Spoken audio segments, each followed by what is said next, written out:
오늘 읽게 될 본문은 히브리서 내용인데요. 히브리서 1장에서 4장까지의 내용이 되겠습니다.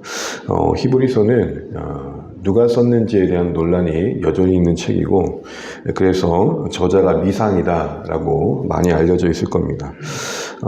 오르겐이라는 교부가 이런 말을 했습니다. 히브리서의 저자는 오직 하나님만이 아신다. 저는 그게 딱 맞는 말인 것 같습니다. 히브리서란 말 그 제목 그대로 이 히브리서는 히브리적 배경, 유대적 배경에 있는 이스라엘 출신의 신자들에게 보낸 편지라 할 수 있습니다. 그래서 이런 표현이 나오죠. 1절을 보시게 되면 우리 조상들에게 말씀하신 하나님, 우리 조상들. 어쩌면 이제 히브리서를 쓴 저자는 분명 유대적 배경 속에 있는 성도였던 것 같습니다. 그리고 실제적으로 히브리서를 읽다 보면 신약이면서도 구약을 읽는 듯한 느낌이 들 정도로 구약의 여러 이야기들이 등장하고 있습니다. 그러면서 복음이신 우리 가운데 그 구약의 성취자신 예수님과 계속 비교합니다. 그래서 히브리서의 주제는 예수님의 탁월함입니다. 그리고 예수님의 뛰어남입니다. 그 뛰어나신 예수님을 결코 떠나지 말고 믿음으로 인내하자. 딱 이게 히브리서의 주제입니다. 매 장마다 구약의 백성들에게 가장 귀하게 여겼던 것들, 그리고 궁금했던 것들을 예수님과 비교하면서 예수님과는 아무것도 비교할 수 없다. 예수님이 더 위대하시다. 이런 이야기들의 논지로 예수님에 대한 믿음을 더 격려하고 있는 것이죠. 이러한 격려가 필요했던 이유는 초대교회 당시에 많은 유대인 출신들의 그리스도인들의 겪는 어려움이 있었습니다. 로마 시대에 박해도 좀 어려움이었겠지만 같은 유대 커뮤니티, 유대 사회의 어떤 배척이 상당히 컸기 때문입니다. 어느 지역마다 그 어떤 나라 출신들의 어떤 연합체가 있지 않습니까? 근데 그것을 지켜가기 위해서는 여러 가지들이 함께 맞물려 가죠. 그 커뮤니티에 들어가야만 사실은 생존이 가능할 정도로 어떤 연합체가 이루어지게 돼 있습니다. 서로의 물건을 사주고 또 서로의 어떤 경제 공동체를 이루어가면서 서로를 지켜주는 관계죠.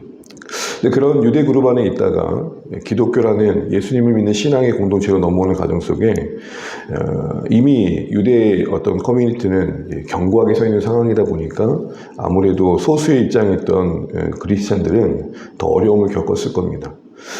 특별히 가족과의 어떤 단절을 경험해야 할 사람들도 있었을 거고요. 그런 가운데 외롭겠죠. 괴롭기도 하고요. 우리 다시 이전처럼 유대교로 돌아갈까? 이런 생각이 있었을 겁니다. 그래서 실질적으로 돌아가는 사람도 있었습니다.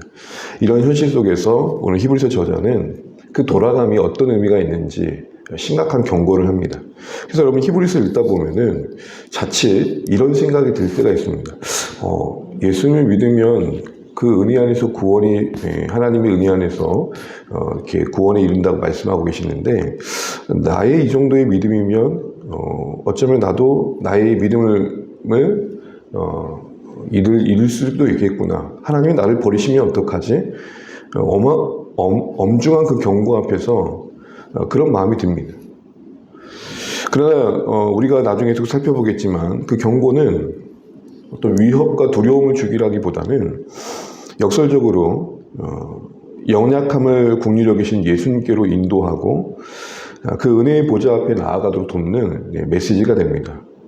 그래서 읽다 보면 하나님은 정말 어미하신 분임이 드러납니다. 그러나 또 한편 그분은 끝까지 붙드시는 신실한 분임이 나타납니다. 히브리서 읽다 보면 나의 신앙이 이렇게 아니라면 안 되겠다, 이렇게 가벼우면 안 되겠다라는 자각을 하면서도 여전히 연약한 우리를 놓지 않으시는 하나님의 붙드심이 있습니다. 우리를 내버려 두지 않으시는 하나님의 사랑이 있습니다. 그래서 이런 어떤 엄중한 경고는 우리를 도망치게 하고 뛰쳐나가게 하는 공포라기보다는 다시 예수님께로 돌아오게 하는 경외감을 갖게 하는 은혜의 수단이 되는 것이고, 오히려 편안하고 안일했던 우리의 신앙을 일깨워서 살아있는 응답이 있는 신앙을 만드는 것이죠.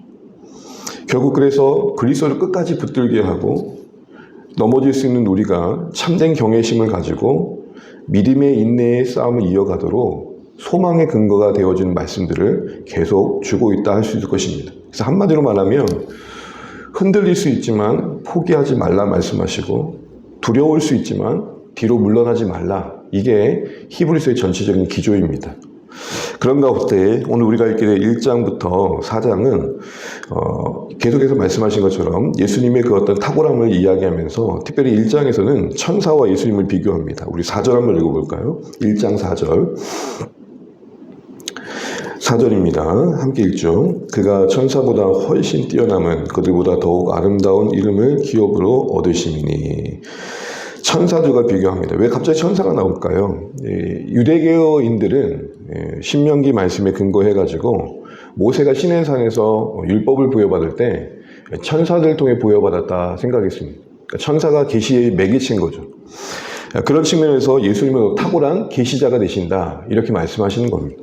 그래서 우리가 아까 읽었던 1장 1, 2절에 보게 되면 이제 이 마지막 때에는 아들 곧 예수님을 통해 우리에게 필요한 모든 말씀을 하신다. 그리고 그분은 천사와 비교할 수 없는 하나님 그분이시다.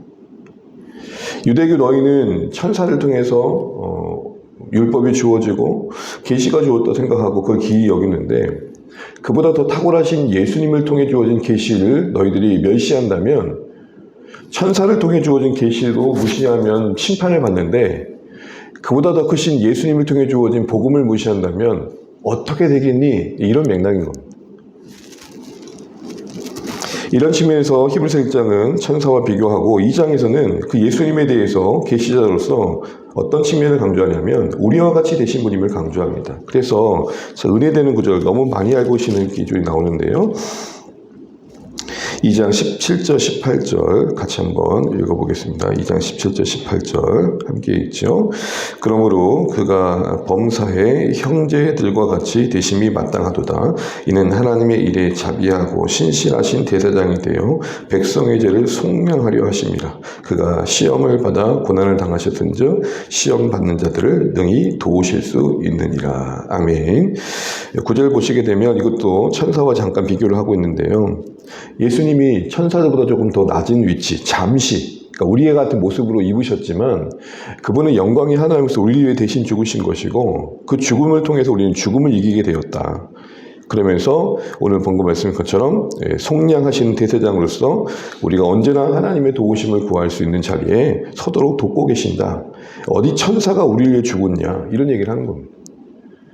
그러니까 왜 옛날 것으로 돌아가는 거니? 라고 말하면서 경고하기를 이렇게 경고를 합니다. 우리 2장 1절 한번 다시 한번 읽어볼게요. 2장 1절 2장 1절부터 3절입니다. 함께 읽죠. 그러므로 우리는 들은 것에 더욱 유념함으로 우리가 흘러 떠내려 가지 않도록 함이 마땅하니라. 천사를 통하여 하신 말씀이 경고하게 되어 모든 번제함과 순종하지 아니함이 공정한 보응을 받거든. 3절 우리가 이같이 큰 구원을 등한히 여기면 어찌 그 보응을 피하리요. 아멘. 여기까지요. 이같이 큰 구원을 등한히 여기며 어떤 맥락인지 아시겠죠? 유대교 배경 속에서 예수님을 믿게 된 이들이 예수님과는 도저히 비교할 수 없는, 아니 유대적 배경이 되는 구약의 모든 내용을 이미 이루신 예수님 안에 있는 게 더 안전하고 든든한데 다시 돌아간다니 이게 웬 말이니? 이렇게 얘기하면서 성경은 오늘 히브리서 기자는 다시 그들을 촉구하고 있습니다. 3장 4장도요. 읽어보시면 같은 맥락에서 모세의 이야기와 안식의 이야기 나옵니다. 오늘 한 구절만 읽어볼게요. 3장 3절입니다. 2절 3절 한번 읽어보겠습니다. 그는 자기를 세우신 이에게 신실하기를 모세가 하나님의 온 집에 한 것 같이 하셨으니 그는 모세보다 더욱 영광을 받을 만한 것이 마치 집 지은 자가 그 집보다 더욱 존귀함 같으니라. 집이 귀합니까? 집을 지은 자가 귀합니까? 성전이 귀합니까? 성전에 설계도를 주신 분이 귀합니까? 눈에 보이는 성전이 귀합니까? 성전의 완성이신 예수님이 귀합니까? 이런 논리로 모세를 통해 주어진 율법과 성막, 모세는 고작 성막을 지었지만 예수님은 온 세상을 새롭게 하실 분이다. 뭐가 도대체 비교가 되겠니? 이렇게 얘기를 하면서 예수님의 예비의 모세의 건의와 비교합니다. 특별히 모세는 수종들은 종이었지만 5절, 6절 보시게 되면 모세는 종이었지만 6절 보시게 되면 예수님은 아들이셨다. 이미 레벨 자체가 다르다. 이렇게 말씀하고 있습니다. 그러면서 4장에서는 안식에 대한 이야기를 합니다. 모세가 이스라엘 백성들을 데려갈 때 광야에서 불순종하죠. 그래서 결국 그들은 가나안의 안식에 참여하지 못합니다. 너희들 그와 같이 예수님이 이끄시는 안식에 들어가야 되는데 불순종과 완악함으로 그렇게 떠나가지고 하나님의 그 안식에 참여하지 못한다면 좀 안타깝다라는 겁니다. 특별히 여기서 말하는 안식은 구원을 말합니다. 하나님과의 관계를 말합니다. 궁극적으로 우리가 도달해야 할 천국을 말합니다. 이제 말씀을 뵙겠습니다. 사랑하는 주 안에 가는 여러분, 히브리서가 제법 어렵습니다. 구약의 배경이 전혀 없다면 읽는 것 자체가 난해합니다. 그러나 적어도 오늘 이곳에 있는 우리 성도님들은 구약에 익숙하실 건데 이런 기조를 잊지 말고 읽어가십시오.